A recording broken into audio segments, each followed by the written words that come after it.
ನಮಸ್ಕಾರ ಸ್ನೇಹಿತರೆ, ನಮ್ಮ ಚಾನಲ್‌ಗೆ ಸ್ವಾಗತ. ಇಲ್ಲೊಂದು ನಾನ್-ಎಚ್-ಕೆ ಕಲ್ಯಾಣ ಕರ್ನಾಟಕದ ಹೊರತುಪಡಿಸಿ ಉಳಿದವರಿಗೆ ಮೋಸ ಕೂಡ ಆಗ್ತಿದೆ ಅಂತೇಳಿ ಸಾಕಷ್ಟು ಜನ ಆರೋಪ ಕೂಡ ಮಾಡ್ತಾ ಇದ್ದಾರೆ. ಏನಾಗುತ್ತೆ ಅಂದ್ರೆ ನೇಮಕಾತಿಯಲ್ಲಿ ನಾನ್-ಎಚ್-ಕೆಗೆ ಪ್ರಿಫರೆನ್ಸ್ ಕೂಡ ಕೊಟ್ಟಿದ್ದಾರೆ. ಕಾರಣ ಎಷ್ಟೇ ಸಂವಿಧಾನದಲ್ಲಿ ನಿಮಗೆ ಗೊತ್ತಿರೋ ಆರ್ಥಿಕವಾಗಿ ಹಿಂದುಳಿದಿದ್ದಾರೆ. ಅವರು ಉದ್ಧಾರ ಆಗಬೇಕು.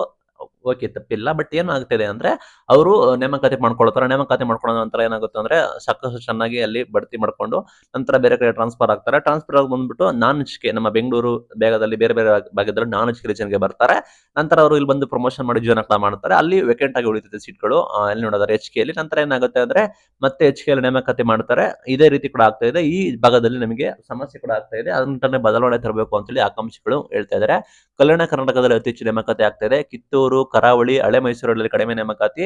ಕಲ್ಯಾಣೇತರ ಭಾಗದ ವಿದ್ಯಾರ್ಥಿಗಳ ಅತೃಪ್ತಿ ಕೂಡ ಆಗ್ತಾ ಇದೆ ಅಂತ ಮಾಹಿತಿ ಬರ್ತಾ ಇದೆ. ನೋಡೋಣ ಬನ್ನಿ. ಕಲ್ಯಾಣೇತರ ಕರ್ನಾಟಕ ನೋಡೋದಾದ್ರೆ ಭರ್ತಿ ಆಗದಿರುವುದು ಬರೋಬ್ಬರಿ 4.17 ಲಕ್ಷ ಹುದ್ದೆಗಳು ಕೂಡ ಇದಾವಂತೆ. ನೇಮಕಾತಿ ಪ್ರಕ್ರಿಯೆ 3,183 ಜಾರಿಯಾಗಿದೆ.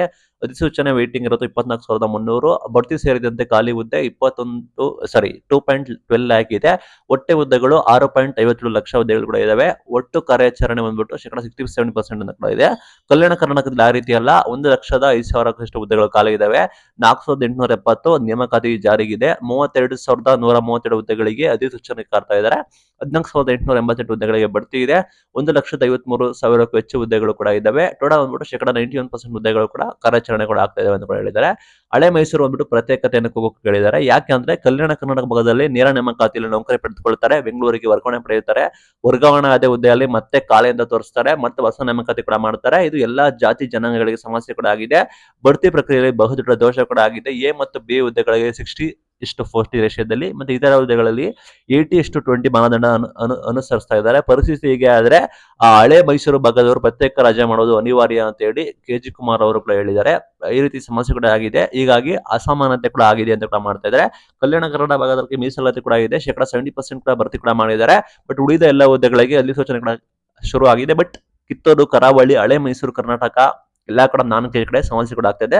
ಶೇಕಡ 63% ಹುದ್ದೆಗಳು ಮಾತ್ರ ಭರ್ತಿ ಕೂಡ ಮಾಡಿದ್ದಾರೆ. ಸಾಕಷ್ಟು ಹುದ್ದೆಗಳು ಖಾಲಿ ಇದಾವೆ. ಈ ಭಾಗದವರಿಗೆ ಮೋಸ ಕೂಡ ಆಗ್ತಿದೆ ಅಂತ ಸರ್ಕಾರ ಹೇಳ್ತಿದ್ದಾರೆ. ಅಫ್ಕೋರ್ಸ್ ಕಲ್ಯಾಣ ಕರ್ನಾಟಕ ಭಾಗದಲ್ಲಿ ಸ್ಟ್ರಾಂಗ್ ಲೀಡರ್ಸ್ ಕೂಡ ಇದ್ದಾರೆ. ಮಲ್ಲಿಕಾರ್ಜುನ್ ಖರ್ಗೆ ಅವರೇ ಇದ್ದಾರೆ. ಅವರೇ ಡಿಸಿಷನ್ ಕೊಟ್ಟಿದ್ದಾರೆ.